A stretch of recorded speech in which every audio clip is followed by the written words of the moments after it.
33rd week in Ordinary Time, the dedication of the Basilica of St. Peter and Paul, optional memorial, November 18th, 2025.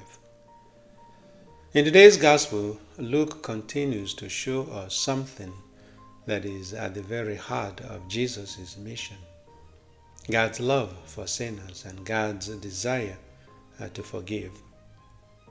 You might ask, why does Luke keep stressing this? Because encountering Jesus changes us.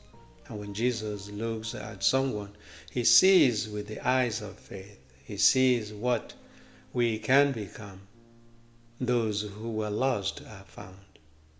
Even someone like Zacchaeus, a chief tax collector, is welcomed back into the family of Abraham.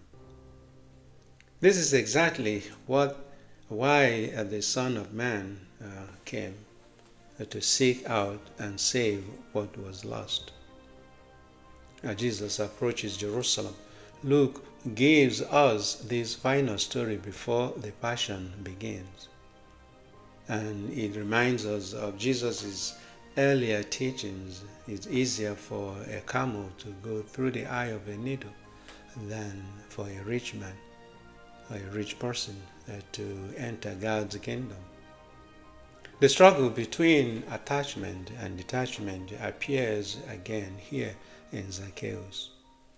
Think of the rich man who once asked Jesus what he needed to do to inherit eternal life.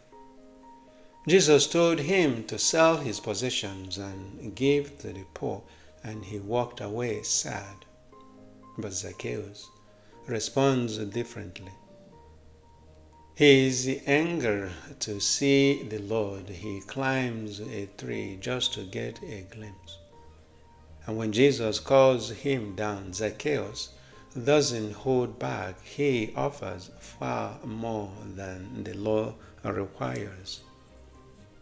And this is what God's patience can do. Jesus doesn't rush him. He takes time with him. He even goes to his house.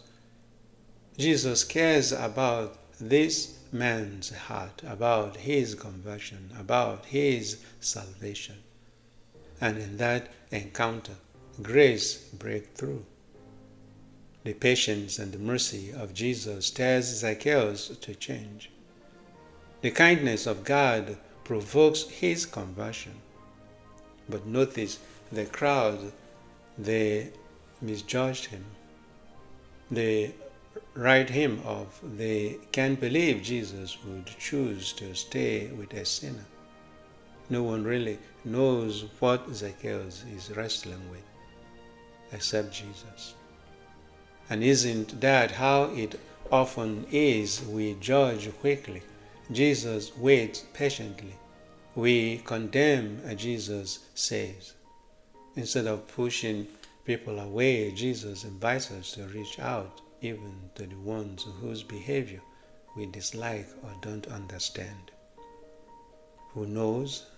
That small gesture of kindness might be the turning point in someone's life.